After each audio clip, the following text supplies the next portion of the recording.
not too long, and that plus the swarm should help out pretty well, especially with the equivalent upgrades that Com's working with. Very risky floating his science facility out there, unless he's building a second one for whatever reason.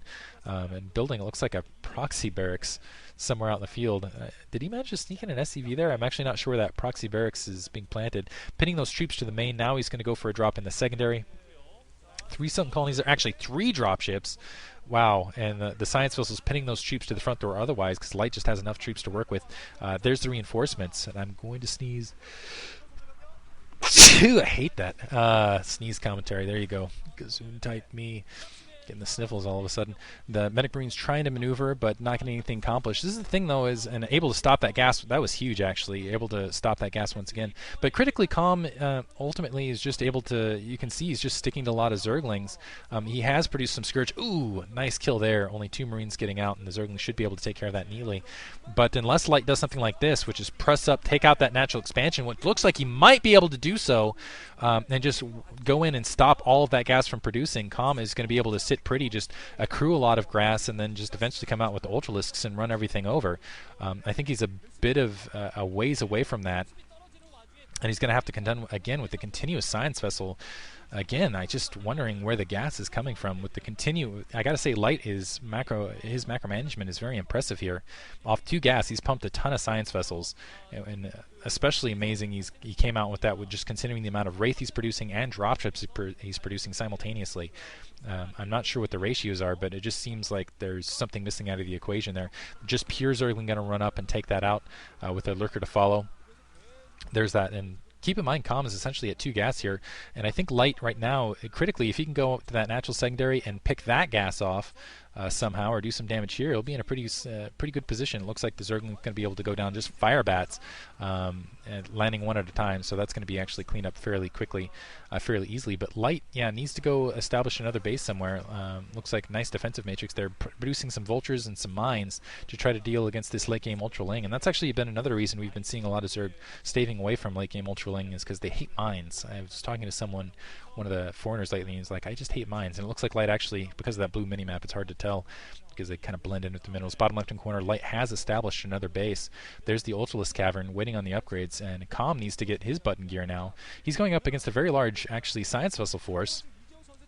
I feel like he's, just because he's lost that gas time and time again, he really hasn't stored the gas as quickly as he wanted to, and because he's lost that base multiple times at that 1 o'clock position, Light has been able to move out, establish position.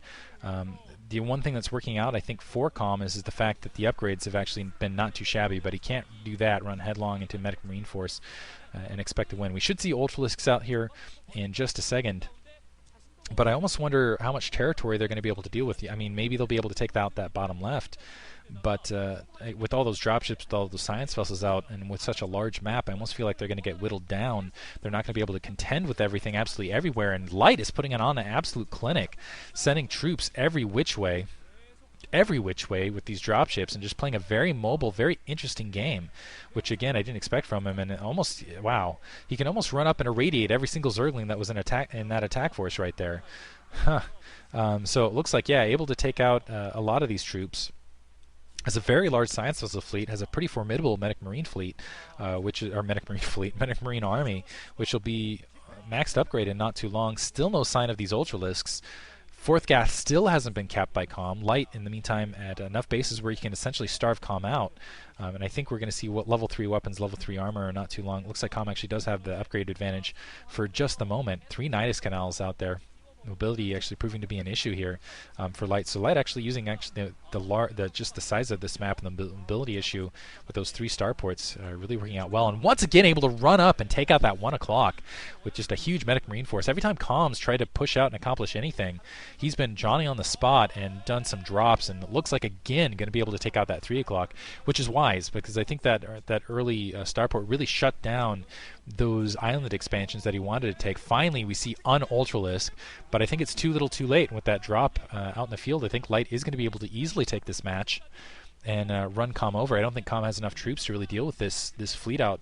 So with a very unorthodox play, which is very uncharacteristic of Light able to take a win. And I got to say, a player like Light willing to play unorthodox, willing to mix it up, is kind of a scary thing. Single Marine right there, actually in the gap where the Ultralisk can't take him, so a little bit dangerous. But yeah, I think Light actually could attack move and win this game. Light, Calm at 3 bases, Light at 4 essentially, has enough fire bats on the ground, and that Ultralisk, there's not going to be enough Ultralisks to push through the irradiation.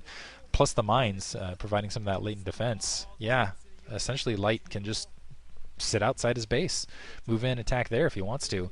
Yeah, Calm is really far out of this match, and I almost feel like, I don't feel like this is. I'm going to take a kind of caveat here. I don't feel like Light won this game as much as Calm lost it. He wasn't able to defend the 1 o'clock, wasn't able to deal with the dropships moving out in the field. He was a little bit slow in his Defiler transition. I didn't like the selection, specifically the late game build, like I was saying. I don't know. I think he just seemed to be playing behind the ball this entire match. 3 Ultralisks moving out, and it looks like they are highly upgraded. They got the level 5 Carapace, level 2 armor, but against so many Science Vessels and against Medic Marines that are now at fully upgraded, I don't think it's going to be enough. And specifically with the economy that Calm's rolling with, all he can do is hope to defend. Look at that. Look at all that green out in the field. He's going to lose his entire Zergling force. I bet he wish he had Burrow now. He's just going to have to attack move them so he doesn't end up losing them all without having them accomplish nothing. And instead they managed to kill 1 Firebat. Hurrah. Now that 3 o'clock once again being cleaned up. Looks like there's a little bit of a drop there from Calm. Still not going to accomplish anything. And yeah, the Science Vessel's reigning supreme. Wow. Crazy game here. And that's going to be it. Yeah, he's just going to be able to march all the way in. Crazy game from Light. Very creative play, and I take back all, again, I'm eating my own words here. I have to take back all the things I said about Light. And I think this actually might be his final breakthrough into the round of 8, finally. Because here, yeah, he's actually playing creatively, which is really frightening out of Light's style of play. Because Light is an extremely, let me say, he's a very strong mechanics player. He's a very strong player just heads up. So if you can throw in some cheese to just trick your opponent now and then, it could be very dangerous in a tournament like this. I think that was what the way Stork broke the formula is Stork was like, well, when I'm just playing standard, I'm getting beat all the time, so let me cheese a little bit like every other game almost, and then I'll end up winning. And that is, in fact, what he did. But right now, yeah, beautiful play against the reigning MSL champion. And, yeah, former MSL champ is going to get dumped out in the first round. Unbelievable. And that just shows you kind of the caliber of player that's out there in this MSL this season. There's GG from Calm, and he is out of it. Wow. Yeah, I hope you guys enjoyed it. We're going to go to the final match, and we're going to see Light there, of all people. Thanks for listening.